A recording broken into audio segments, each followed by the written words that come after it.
All right, and welcome to the show. This is the Weekly Jargon. I am Jose Rodriguez. And Rohit Zachariah. And we're back, Rohi. I know Yeah. we were absent for a week, but we've made some changes. We made some moves. Our location now has changed. So the background you're going to see here is just a little bit more, you may say less color, but we still have our big mic on the back. Anything you'd like to add there, Rohi? What's going on? What was the holidays like for you? I think the holidays were really good. The Thanksgiving break was kind of a nice couple days off when we had gathering of some friends and family, and overall good time. We ate too much. Rick keeps asking me how my Thanksgiving was. I said, like always, I ate too much and had a little bit of regret. Now I got to work it off. Yeah, what's funny is that even a week later, I think there's still some leftovers there. Oh, So yeah. I think we're finishing that up this week. Yeah. But like you said, we couldn't have been blessed with not only the amount of food that we had, but family, right? And I'm hoping that everyone had a similar Thanksgiving with their families. I know that over this last week, we did have some instances that you heard on the news. Obviously, what they call a mass shooting up in Stockton. Yeah. Even locally here in Madera, it looks like there may have been some incidents as well. To those families, our condolences. Yeah. As we were going through the holidays, I think a week before or two, there was a pretty big storm where we received quite a bit of inches in rain. But as I was driving, I noticed that I hit a pothole, right? And this pothole typically happens when water gets into the asphalt and it picks it up. Mm-hmm. Obviously, it happens. It's happened not only in streets in California, it happens everywhere. You see it along the 99. There are times where I have to let Caltrans know, hey, such and such lane needs some repair because there's a pothole there. But it happens a lot. I'm not sure if you ran into and what your experience is with that. But that's kind of what we're shifting into today is road conditions, especially not only here in Madera, but in California or in Central Valley at least, what we get to see on a day-to-day basis. Yeah. Your thoughts? That's something that we just dealt with in our community because we're a private community that we have to maintain our own roads. And so we did, I think, a slurry seal on it recently, and it was fairly expensive. I mean, I think that one cost us about a little over $50,000, but a lot of it came from the reports that we got from the city council about if you don't maintain roads, how it gets more costly as you kind of neglect some of the maintenance that needs to be done on a regular basis. And so we kind of looked at it, and even though we probably have a lot less traffic, we were definitely in that condition where we were starting to get, they call them like the alligator cracks and stuff, where if you don't maintain it, and like you said, water, we drive over and it pushes into it, and it's going to lead to worse conditions, and to where you can't do the slurry seal. You have to now remove material, and now the cost it gets astronomical. Per square yard. Yeah, that cost can eat up a lot of your budget, especially if you were looking into doing a slurry seal for several miles of road, right? And the picture that we have before us here is just a picture of what you would see, not necessarily in our roads here, but in certain cases, you may see it in certain areas. And these are severe or poor conditions, right? Every city and their roads are, they're graded in a way, right, with the pavement condition index. And Madera is hovering somewhere between 65 to 70. And don't quote me on that, but I think on our last presentation, that's somewhere where that's at. Now, obviously, you want to be at the 100, right? Yeah. But that's not always the case because, roads wear and tear. And you have to have allotted a budget to make sure that that's always taken care of. And sometimes with constraints on budgets that may have happened decades ago, now you see the results today and the outcomes. Yeah. So this isn't only in Madera, but it's also happening around California and different cities, because I can tell you and recount that when I visit other cities in certain areas, and typically it's the areas that are probably more underserved that have the worst conditions of their roads. Yeah. Now, earlier you and I were talking about how there's a difference in the state on how they handle their road conditions versus other states, and you were mentioning Texas. So give me some examples or give me some details as far as I kind of looked up some of the information on it, and California ranks 49th out of 50 in the overall conditions of our roads compared to Texas, which I think it said was ranked at 18. And again, I think it's difficult because when people are frustrated with the roads, it always goes back to the same thing. We're paying, all these taxes, my gas is high, everything is more than any other state. But if you travel anywhere, as soon as you leave California, you go north or, east, the roads all of a sudden just become perfect, and it leaves you frustrated because you're like, well, wait a minute. I mean, you have more money, but yet we have worse conditions. And, it looks like it's not that we're not spending enough. It's that, obviously California has one of the highest wages. It's just that when you say a square foot, how much it costs to get done, it costs way more than in other states. And so it's a difficult situation because again, it's like most things, you have to throw money at it. I think that's when we got our report. It's essentially, well, if you want to bring it up to where it needs to be, it was going to be something basically astronomical. It wasn't really obtainable, but it also means that if that's not really, if you don't really take that road and you kind of just keep saying, well, we'll just kind of keep pushing it. Once you meet certain thresholds, obviously you get to a point of no return where it's like, well, if we would have kind of maybe spent a little bit more in the beginning, that the maintaining of it would have been cheaper. But now we're just kind of in this like, well, let that road go. And then when it gets too far gone, then we'll start fresh. And it sounds, it's like, okay, so get a fresh road, but then there's no maintenance. That maintenance cycle has to be baked in. And like I said, that's kind of, with our roads, it was the same idea where, when we first brought it up, people were like, well, our roads look they're good. I mean, they don't really look terrible, but it's kind of like, well, yeah, I know, but if it goes just a little bit more, instead of being 50, it's going to be maybe like 75 or 80. And then, or it's going to be, or maybe even more, because they can't just come through and, seal it off. They're going to have to chunk it out, which is going to be obviously even more time because we had to do ours in 4 sections, which was 4 days of each, division basically couldn't be on their road. And even that was painful to them, So, I mean, imagine like, in residential areas where you're like, hey, guess what? You're not going to be able to drive on your road for like a week because we got to tear it out and we have to do all this preparation to fix your road. They're not going to be happy with that either. Yeah, So. and I think in your case, because you belong to an HOA, Yep. a lot of those roads belong really to the HOA, They belong right? to us, yeah. And maybe the cost may be comparable, if not maybe a little cheaper than you probably would through a government agency. Yeah. Am I right? And I mean, having the small, time in city council so far, I mean, it is still, I won't say mind-boggling, but it is different when we're using the same companies but we're a private entity and we say, hey, can you do this job? And it's like, yeah, it's going to be this much. And then it's like, oh, it's a government job. Oh, well, now it's like 3 times as much. You're like, wait a minute, you're doing the same work. No, but this is government work, It's government work. It's got different standards. It and requires different, prevailing wages to some extent. Yeah. And like I said, people may think, people can actually do some of these jobs for the third or maybe half of the cost that a public agency would pay. Now, Roy, in your case where you see these roads, has the can been kicked down the road where, you've left this unattended for such a long time to certain segments of these, your neighborhood isn't as big and it doesn't stretch for miles, but there is road that people want to see and they're willing to pay because there's an increase in HOA fees, right? I mean, obviously, if there is a project that needs to be done, then that's assessed. Mm-hmm. Then it's split up between the amount of parcels and or owners to pay for the difference, right? Yeah. So if it's 150,000, then you divide that by the total parcels, and that's how they come up with that.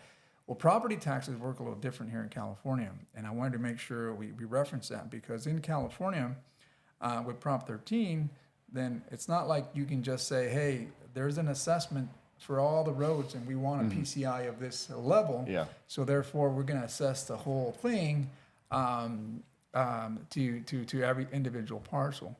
And my thought on that is we've seen that more and more counties are becoming what they call self-help counties, meaning that they're imposing tax measures within themselves because they need to supplement what maybe property taxes don't get, right? Yeah. And in our property taxes here, if you were to look at $1 and you say, where do the majority of these property taxes go, right?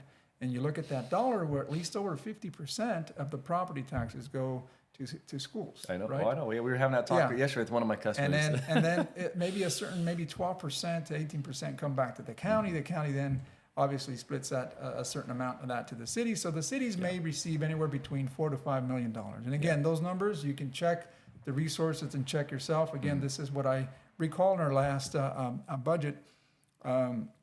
That we had a budget workshop, and these were some of the numbers that were thrown out there. So you could imagine that if the amount of property taxes that we collect is $4 million, but the amount of work that's needed is $25 million, you can see already that we're already behind. So we have to find different measures and different ways to be able to get there, to keep our roads in good condition. And through this, I believe we have a system called the Street Saver system. It'll assess the whole city and tell you what roads are worth. I'm not saying worth all roads are worth fixing, but what roads are not falling into a poor to very poor condition that can be maintained with an allotted budget. Versus, hey, I'm going to have to strip this whole road again because the damage is so severe that we have to install a new road. But by doing that, you take away from the allotted budget, and you're only able to fix maybe 10 to 15% of the roads versus trying to do the slurry seals or all these other pavement improvements, whether they're seals and what have you, with the allotted budget. What do you do? Given this money, being that you sit in a position where you make policy, what do you do? What do you, and I'm not saying just in Madera in general, but you look at California for that matter. I mean, you know, there's the crazy ideas. You know, like you said, us being an HOA, you know, I had a talk with somebody about how do you become an HOA, you know, and they think it's all about gated communities. And looking it up, you can form an HOA wherever you want. You know, you just have to get into an agreement with the people around you. You can say, hey, we're going to start a neighborhood HOA. Now, I don't know if that makes a lot of sense because, you know, now you're going to have to, you're making your own government with your neighbors, as opposed to we bought into an HOA that's already self-governed to some degree. But I think part of it, for me, the struggle gets into where, you know, people are sitting there like, maybe there's a pothole in front of my house and I can go get the material and probably in maybe a couple hours fill the hole and patch it and it'll be good, instead of waiting maybe years for me to get on the list to say, hey, my road, which is kind of really off the beaten path, it's not really in high priority, is going to get dealt with. You know, I think it's no different than like when you look at ownership of the sidewalks. You know, technically the sidewalk belongs to you, but you know you're required to maintain it. And I think most people have the perception that says, no, the city maintains it. We do. The city does maintain it, but it's actually your sidewalk. You know. And I think that's some of that frustration as well, where you say, hey, my sidewalk's all jacked up. City, come fix it. Well, it's yours. Well, I can't come fix it. You know, it's going to cost so much, and I got to meet the standards, and obviously the city fixes it. But it's a struggle because, again, it's government versus when you can do things yourself. You know, it's obviously going to be way cheaper. It's going to get done. But I know legality-wise, I'm sure I'd get hit with something if I went and got a patch, the material, and started fixing my own roads in front of my house. So. Yeah, no, I think you bring up a good point. And, you know, sitting in LAFCO, I do see that there are folks that establish their own districts, right? And we see it around the city as well, whether it's a landscape maintenance district, right? We've had these, but the problem that's happened is that, yes, like you said, an HOA, I can go out and form an HOA. The problem with HOAs that'll take place as time goes on is that you'll have deferred maintenance. You'll have to make, you know, you have to have someone that's very, can administrate like forecast projections of what you're going to need in the future, because like everything else, it depreciates with the exception of land, right? Yeah. I mean, but you have infrastructure that essentially will last you a certain lifespan, right? Yeah. And maybe the HOA at the beginning is like, yes, it's good. But when you start seeing HOA fees go between $500 to $800 a month, then it makes it very difficult for someone to say, you know what, I'm going to jump on that. Then it makes it difficult to collect on that. And if you're falling behind, you'd be surprised how many HOAs in California are in default because, or not in default, but they just cannot continue to maintain the properties that they have because of lack of, again, participants. But it happens also in districts, special districts, right? You have these road maintenance districts, you have water districts, and they fail because, or fire districts, because they cannot collect enough revenue to keep up with the services provided. Again, one of the biggest things that I think we've kind of hurt ourselves is not to add a cost of living index or something when it comes to adding, the amount of revenue you need to be able to pay for the services. And when I go back to Prop 13, then yes, everything is 1% of whatever the purchase price plus whatever assessments you have, school bonds and what have you, and direct charges that they may have. But again, it's only 2%. So again, you may have someone that purchased a home in 1970, right? Purchased it for 30 grand, but their taxes, are they sufficient to be able to pay for the infrastructure? Typically, it's the younger people or these folks buying these new homes that are paying the heavier portion of it. Not to say that it's unequal. I'm just saying that's why you kind of see why people want to stay put. Why would you want to get away from your home that you lived for so many years, where you only pay $1,200 a year in taxes, to jump into a home where you're going to pay $5,000 to $7,000 in taxes? What incentive is that other than you're trying to downsize? I mean, it doesn't make sense for someone that's on a fixed income to want to jump on that, right? And I think, like you said, in states like Texas and or Arizona, their property taxes may be twice as much. Yeah. They may concentrate more of that money into making these repairs, infrastructure, whereas here, I think you mentioned earlier about the high-speed rail. You concentrate more money into projects that are not tangible to you and I. Yeah. I mean, and that's kind of where we're getting the updates for like all these electric vehicles. I mean, we're not getting that gas tax as much as we were, and that it's kind of you're not understanding that when you do something and it's going to have long-term consequences. And then now we're always a catch-up game. It's like we knew we were pushing electric. We want electric. And then all of a sudden we go like, wait a minute, we don't want electric because we're not getting the gas tax. We don't. And then now we have to make new policy to catch up with that. And I think I don't say that's the problem with California. I think that's just the problem in general, especially like when you said like the HOA issues. It's, people form these HOAs, and usually they go with the mentality that we're going to make it beautiful. It's going to always have really nice grass and trees and all this stuff that requires maintenance. And it's like, oh, we're going to build something. And not really realizing like, okay, we're going to build this clubhouse. That clubhouse has ongoing maintenance. And the maintenance, I think, is what kills people at the end. It's not, okay, we're going to build a new whatever play area and it's going to be, $50,000, $100,000, whatever. Okay, we get it. We do the one-time assessment. Everybody's got to pay $100 and we build it. And it's like, okay, like you said, okay, how long is it going to last? How much maintenance is that going to require? It might be small. It might be like where you have to budget maybe $1,000 a year, a couple $1,000s a year because equipment's going to fail. But it's going into your maintenance budget. And the maintenance budget, I think cities, count everything, that's where the people get hurt is, okay, we get a grant, we get whatever, we're going to build this new thing. And then it's like, okay, great, it's built. Well, you have to maintain it. And that's where I think we run out of money, and it becomes, well, we'll maintain it a little bit here, but then we're going to neglect it for 10 years because we got to maintain this other thing we just built. This is the new shiny thing that we have to put our attention to. And then, this one, now 10 years down the road, it's dilapidated, it's unsafe. Now and it's like it's this shell game of like where we can move around because again, there's just not enough money.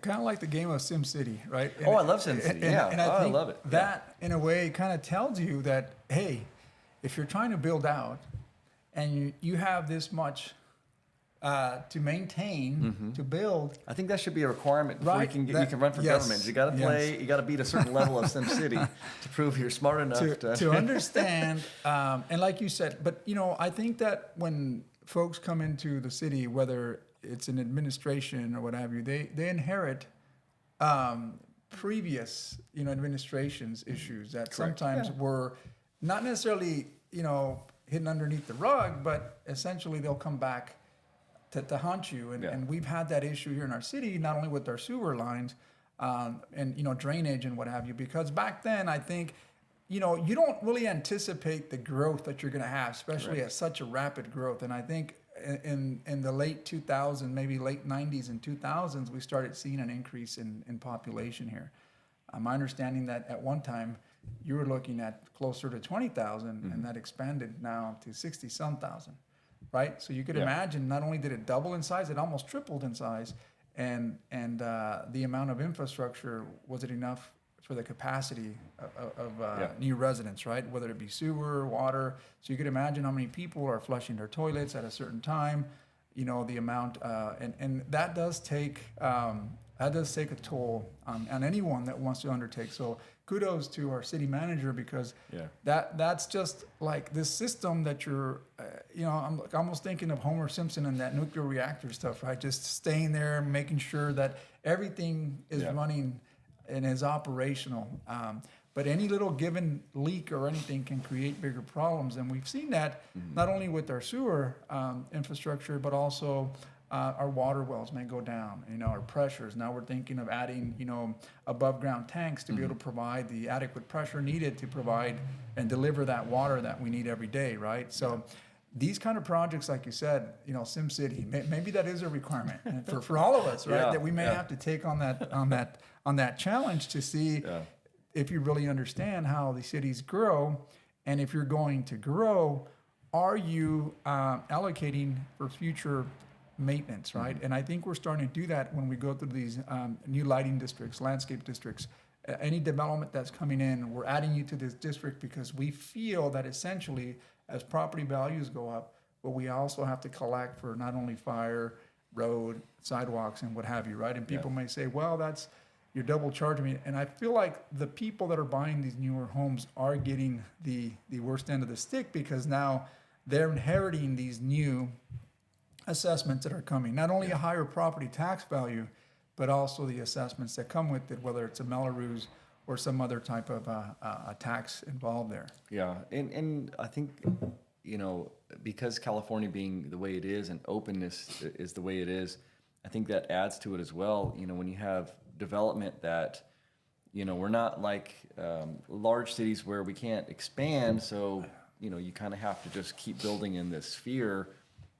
It's always that, well, hey, there's this patch of land way out here, and it's cheap and it's free, and we're going to build on it. Well, we got to build this roadway, and we're adding all of this extra roadway or piping or sewage or whatever that, again, has to be maintained.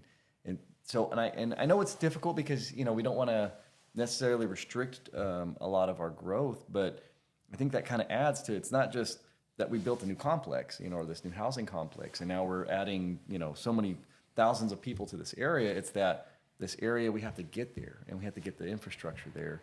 And then, and then day one, it's great, we built it out. Okay, well, 30 years from now, who's maintaining that? And how does that bake into, the fees we're collecting?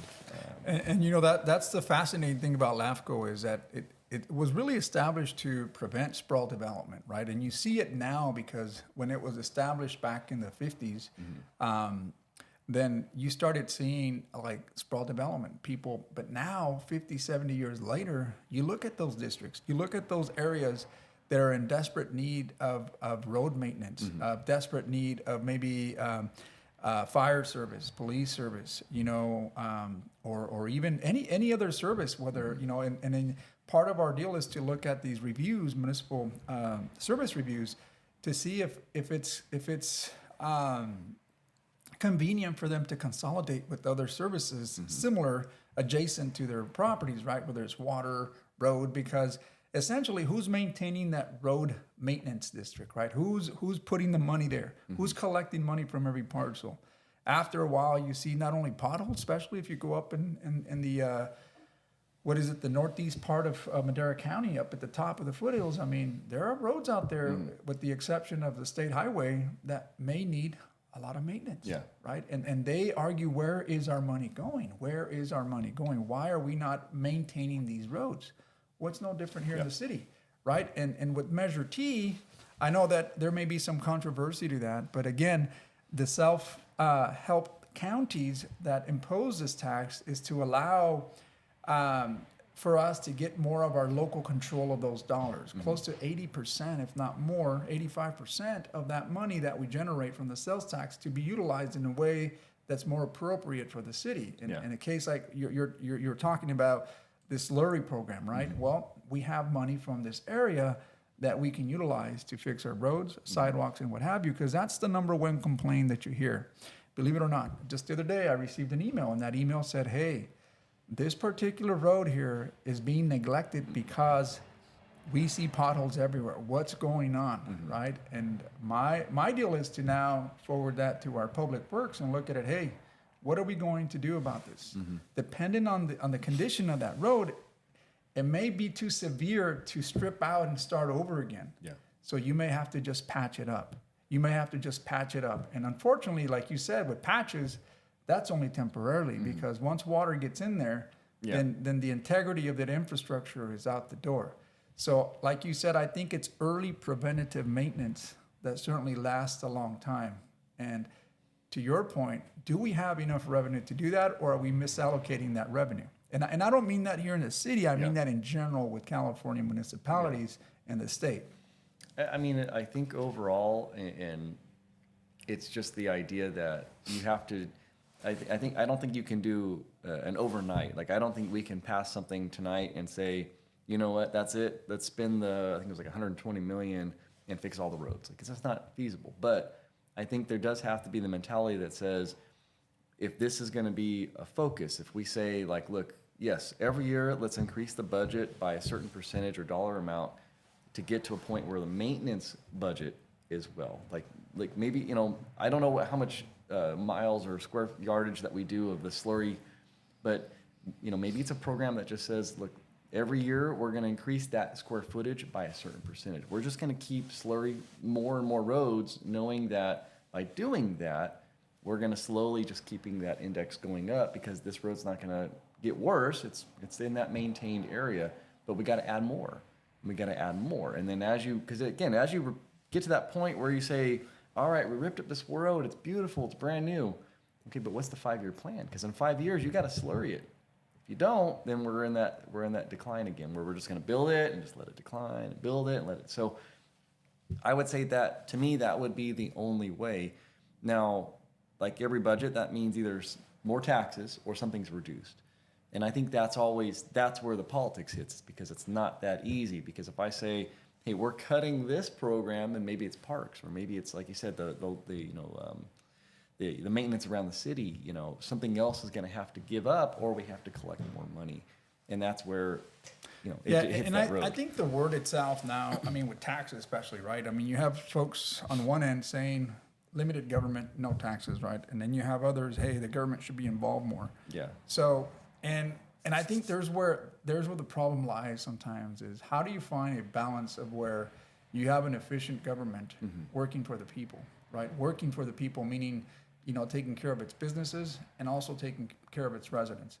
And it's evident that sometimes, in certain, I mean, at least I don't see that there's a perfect city out there, but some may claim that it is, depending on the amount of money that's poured into that, right? I mean, you have affluent communities where they're willing to put up more money to be able to live in that quality of life that they have, right? I can say areas like Carmel, areas like, you know, their Beverly Hills, they're willing to push out that kind of money, because for them, maybe it's not as hard to be able to fork out that bill versus someone that is just making it and saying, hey, man, my car's at the end. I need to get tires on my car. The wires are out, and you're asking me for this much more. Yeah. I don't know that I can make it. I think you push certain folks to a limit, especially within areas where maybe wages are not catching up to the inflation that we see here. But I argue with those people the same thing when that topic comes up. It's spend more money here. If we're not going to raise taxes, people have to get the understanding that we can't keep going to Fresno. We can't keep going to all these other cities and dumping our money into them. That there's enough tax money here. It's just not being collected here. You're spending your money there, you know. We have holes in our net, is what you're saying. Yeah. You know, so I would think that if and I know there's usually a good advocate to like, that they always do like the spend locally, you see them on a lot of signs and stuff. But I think that if that is more ingrained in people's mind and saying, stop complaining about their pothole when you're going to Fresno or you're going to these other cities to put your money into it, try to get the people around you to encourage to spend the money here. That increases our revenue, and that gives us more money to work with. And I like that, Rohi. And maybe that's a campaign that you and I can start moving forward. Is we're trying to advocate, and we do, right? We advocate that spending local is going to keep more of that sales tax revenue here, and it allows us to utilize that not only for the services that we provide, but for roads, because we are a self-help county. We have a tax measure of a half a sales tax. Not only does that extra tax help for the roads, but it also helps for our police department. Mm-hmm. So all those dollars, and what I encourage, and again, only encourage because I can't demand. I can encourage. I can demand, we but I can't. We can sit at the roadway and tell people better not leave. I can demand, but I can't enforce it. That people that work in Madera stay in Madera, right? Yeah. And the argument that I hear is, well, I spend my money here. I go to lunch here. Yeah, well, I mean, yeah, but it's not your property tax. Your base is probably a lot bigger. Remember, we can leverage our bonds based on the amount of base that you have with tax, right? So I think that's a huge thing, and that's the argument that I hear. Now, am I guilty of going to Fresno? At times I am, because they're just, the amenities are not here of what I would like to see, right? And that's not just me. It could be my family. And I think many Maderans probably feel the same way. As much as you want to spend here, obviously we sit in a position where we can say, well, how do we encourage more development that caters to the amenities that people want to see? Yeah. And that's always our effort, is we're trying to bring that, right? And it's not always as easy when you don't have a player on the other end wanting to meet in the middle, because we just don't have the demographics. Yeah, and in being in a somewhat small business arena, I think it's also, it's changing people's perception of not wanting the corporate. People are excited by, the In-N-Outs and the Lowe's and the Home in these giant corporations, and realizing like how the money machine works, where, if you shop local, like, we like to go to, the GBS down the street here, actually across the street from our new location, understanding like when we spend, that person lives here and his revenue stays here, and he's going to spend his money here, and he's hiring people that are here. Like, that machine, it turns that maybe $20 I gave him, and it keeps going over and over and over again. Where, when you go to the Lowe's and it goes into the corporate bank account, you would collected that half cent once, but now that money gets pulled out and it's dropped somewhere else. They're gonna, maybe they're building a new building somewhere else, or they're doing something, and it's not all staying here. And it's, it's looking at it and going like, yeah, but maybe they don't have everything I want, or, maybe I really just like that hamburger at In-N-Out. Okay, well, the more you help that, the In-N-Out started as a little shack in, the middle of nowhere, and they grew into that. You can do the same thing with your local businesses here. Go find those mom and pop shops. Go spend your money with them. Let them grow. Let them hire people locally. Obviously, they do spend a lot more locally too, in donations and all the things they do for their community because they live here. It keeps that machine going. And maybe they do grow, and maybe you kind of say, hey, look, I like shopping here, but I'd like it if you carried this product. Not corporations, but small businesses will listen to that. If you keep telling them, look, I got to go to Lowe's because you don't have this thing, you're talking to the owner. You're not talking to some manager who could care less because he's just getting paid to do his job. You're talking to an owner who's going to say, look, I want to grow my business. I'm going to cater to my customers. I'm not saying that's what I did, but that's kind of what I did in my business, and I would like to say that I've definitely outpaced my competition by doing that. Not to the point I'm going to go build me another building, but it's what you got to realize is that all of these corporations started small, and their communities kept giving them the money, and that's what allowed them to grow and maybe make a new location, or make the location better and make it more appealing. Where great, hey. Some of these corporate restaurants, they're beautiful and they're nice and they got these fancy menus. The mom and pop shop down the road, like, it's a paper menu and it looks like crap. It's okay. Spend your money with them. I guarantee you, give them 10 years of you saying, look, I'm going to stay local. I'm not going to go to that Fresno location. I'm going to keep giving you money. They will grow. Yeah, and I like that example because I'm going to shift it. It's not something Okay. that I'm not. It's not something that you would probably approve, but it's kind of Yeah. it's kind of in line to what you said, right? And you know, the high speed rail, right? People argue about Slow the high speed rail. Yeah. So, you know, you're pouring a lot of money into this project, and people will say that the train to nowhere, right? And the first segment, of course, is Merced to Bakersfield. Well, that's impacting this area that's probably an area that's always been a disenfranchised area when it comes to state budgets and monies, right? And why is it important? Well, I mean, the project itself, yes, it's a lot of money that could be utilized for other things. But of the $13 billion invested, I think in 2023 or 2024, the output was about $22 billion. And kind of to your point, you invest in the people that are working it, right? You're paying them you're paying them prevailing wages. What that means is that in turn, they can go out and purchase a home. They can go out and purchase a car. They can go out and purchase and buy, boom. So there is a multiplier effect there. Yes, people don't want to hear that, but it's in a way, it's how governments grow. You can't stay stagnant. And I'm not saying you have to be in debt to grow, but essentially, if you go back into history, that's how we've gotten out of a lot of depressions, is because you stimulate the economy. I'm not saying that this is our way out. I'm just saying there could be a better way of utilizing those funds, but the impact that it has here in the Central Valley is much bigger. It doesn't really impact those people that are out in the Bay Area. So for them, it's better, hey, let's break that down, chop it down, let's add, spin the media around that this is going nowhere, and give us our portion so we can take care of our own local needs. But here centrally, it does provide that multiplier effect, kind of to your point, that you can spend more of that money. Now you have more of that middle class income. Folks working on these prevailing jobs, especially within the high-speed rail, whether it's overcrossings that we have here on 17, on 27, anywhere on that, you know, you're going to see the impacts that it has with local people, local restaurants, local everything, small businesses. Again, the output is much greater, but again, there is a deficit, or there is a debt that people see, and they see, well, this isn't good for me.